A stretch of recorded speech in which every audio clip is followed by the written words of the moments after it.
What is going on, guys? Welcome back to another episode. In today's video, we're going to be doing more of an informational style episode, which we have not done on this channel in quite some time. So if you guys like this, definitely hit that thumbs up button, comment down below what you guys want to see next. But today's video is going to be the top 5 baits that I like to throw in the fall. We're going to be talking about how to throw them, where to throw them, and why they're so effective in the fall time. So a lot of information is going to be coming right at you in just a second, guys.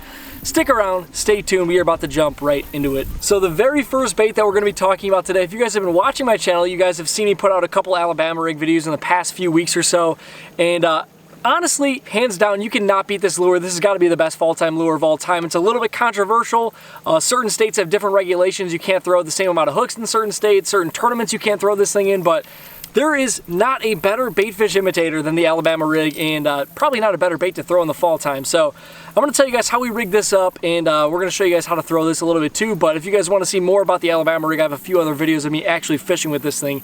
This video right here is just going to be talking about it pretty much, so we're not really going to be catching bass on this thing. But when I rig my Alabama rig up, I think that a lot of guys, they tend to go way too big. They're throwing giant swim baits on there. They got this thing way too heavy. If you're throwing this thing and you have like 3/8 ounce heads on here, you are gonna wear yourself out in the first like 30 minutes. And also, if you guys are up in the Midwest, a lot of times the forage really isn't that big. So I stick to smaller swim baits, smaller heads. A lot easier to throw this thing, and it really imitates the bait fish a lot better too. So what I do is I put little 3/16 ounce heads on the bottom, and I have 1/8 ounce heads on the top. So really light rig, and all the middle one's also a 1/8 ounce head. So you want those two bottom ones to be a little bit heavier. It's going to balance that rig out a little bit better. And then I also throw small swim baits on here. I throw 3 1/4 inches, sometimes even 2.8 inch swim baits on there. And that's really going to imitate that small bait fish that these bass are chasing around, depending on what's in your area. If you guys have some giant shad, you might have to step it up a little bit on the swim bait size, but in my area, they're chasing around little alewife. It's really tiny forage, and this is the perfect imitator for that. Another thing that a lot of guys do with their Alabama rig is they like to make the middle one different. I never do that. I like throwing them all the exact same heads, same color swim bait, all the same stuff. It just looks like an actual pot of bait fish. And I don't like making it chartreuse or anything crazy on that middle one, but I've caught a ton of fish on the Alabama rig. This thing absolutely slays fish, and in the fall time, you really want to be targeting points, and you want to be targeting flats with this thing. That's where those bait fish are going to congregate. They're going to start pushing up shallow onto those flats, and that's where those bass are going to chase them around. And also, those points are just an awesome ambush point where those fish are going to congregate those bait fish. But that is lure number 1. A lot of information coming right at you guys. And like I said, if you guys want to see this thing in action, I got a few other videos. I'll link one down below for y'all if you want to see it. But let's jump into bait number 2. So the second bait that we are going to be talking about today is the Chatterbait. And if you guys have been watching this channel for a long time, you've probably seen me catch some giant bass on this thing in the springtime and in the fall time. Whenever those fish are up shallow chasing bait fish around, this is another bait that's super hard to beat.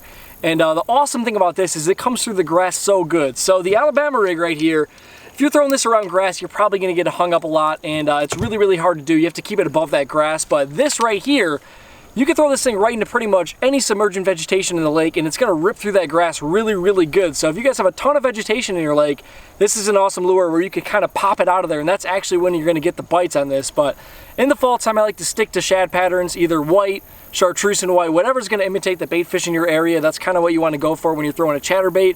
And I like throwing little boot tails on the back of there, but the trailer really doesn't matter too much. And yeah, second bait that I like to throw in the fall, this thing is absolutely killer. I like throwing this thing on grass flats a lot, and usually I just cast it out there.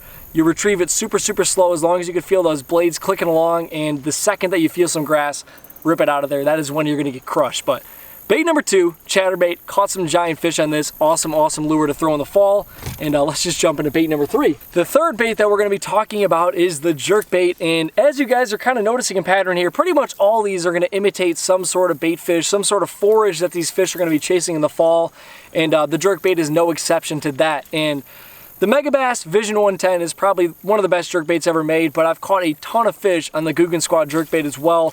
If you guys watched some videos from this spring, I was slaying some smallmouth bass on that thing. But the Megabass, the Googan Squad jerkbait, doesn't really matter. You're imitating a bait fish, and this is an awesome lure because it suspends, and you can really kind of pause this right in front of those fish. It really comes into play later in the fall, where this Chatterbait and this Alabama rig, you can really kind of catch them when they're starting to move into those fall patterns. They're really on the hunt for bait fish. Those are going to be key. This jerkbait, when they're starting to slow down, but they're still keying in on those bait fish, this is what you're going to want to throw later into the fall. And I like throwing this on points, steep drop-offs, where those fish are starting to get into their wintering holes. And all you do with this is you cast it out there, you give it a couple jerks, you let it sit, give it a couple jerks, let it sit, and you really have to experiment with how long you want to leave those pauses. Sometimes you only want to leave like a 3 to 5 second pause, and sometimes when it's really, really cold outside, I've even let this thing sit for like up to 30 seconds, and those fish will pick that thing up when it's just sitting there. But jerkbait is bait number 3 of the fall time baits that I like to throw, and we're gonna jump into number 4 right now. If you guys watched my last video, we actually did a video with this thing just now. The bite wasn't quite there yet, guys. As you guys can see, it's a beautiful sunny day out here today. It's like 80 degrees.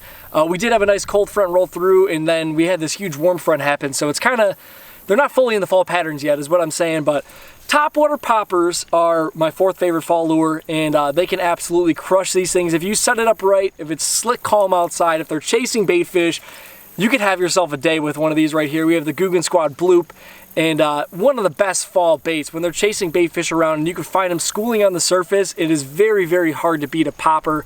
You could work this thing really slow, you could work it really fast. It's a super versatile topwater bait, and that is going to be bait number 4 for us. So we're about to jump into the last bait, and this is when things get really weird. If it's a really, really tough fall, if none of these moving baits are working for you guys, they don't want to eat on the top, they don't want to eat that giant Alabama rig. What I like to go to right here is the only bait that doesn't necessarily imitate a bait fish, and that is the Ned Rig. And usually I like throwing the 1 6-ounce head, a little bit heavier, a little bit easier to feel the bottom. And in the fall time, usually I'm throwing something more along the lines of the color called the deal. Anything that imitates a bait fish. So you are still going to be trying to imitate those forage that those bass are chasing after, but it definitely is more of a bottom bait. So all these other ones, we're moving kind of fast. We're ripping these along, and this Ned Rig, you're going to fish it on the bottom. If the fishing's really, really tough, you could skip it around docks. And like I said, I like throwing this in a little bait fish pattern. The deal, there's like a smelt color, I think, that's kind of got like that dark back with the white belly. And awesome, awesome fall bait if the fishing's really, really tough by you guys. If you have clear water, it could be the difference maker. If you guys are about to get skunked, pull out the Ned Rig, and I promise you, you're probably going to catch some fish. But that is the 5 baits that I wanted to talk about today. If you guys like this informational style video, like I said, leave a comment down below. What do you want to see next? I could go further in depth than any of these. Actually catch some fish on them, maybe like do an Alabama rig video where I break down everything, and then also catch fish for you as well. But just let me know what you guys want to see in the comments. I'm kind of running out of video ideas, so whatever you guys want to see, that's what I want to make videos of, so definitely let me know. But I hope you guys enjoyed today's episode, and I will catch you guys in the next one. Got one. Biggin, dude. Biggin. Oh, biggin. Oh my gosh. Oh my gosh. Stay pinned up, baby. Stay pinned up. Biggin. Oh, biggin. It's a biggin. Should I... Oh, get her in the boat, baby. Yeah. Oh, dude, but we're getting clocked on the chatter though. That one feels better right there, Goody. That one feels better. It's oh yeah, it's a little bit better. No. Bigger than like a 10-incher. Nice like 12-incher. Come on. Oh, that's a decent one right there. Yes, on the jerkbait. On that pink jerkbait. She freaking puts slack in the line.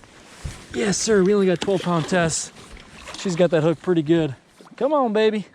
Right into the net. Right into that Ego S2 slider. There we go. Oh, that might be a better one.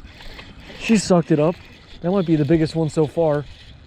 Not promising a giant because it does not feel like a 5-pounder or anything, but yeah, definitely one of the better ones that we've caught tonight. Probably like my second cast on this last spot of the day right here.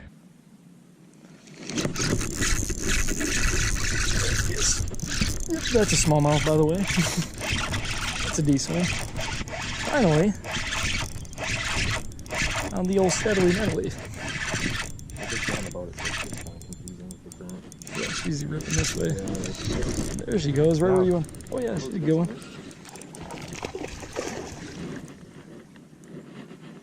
Get her, Mitchie. There we go.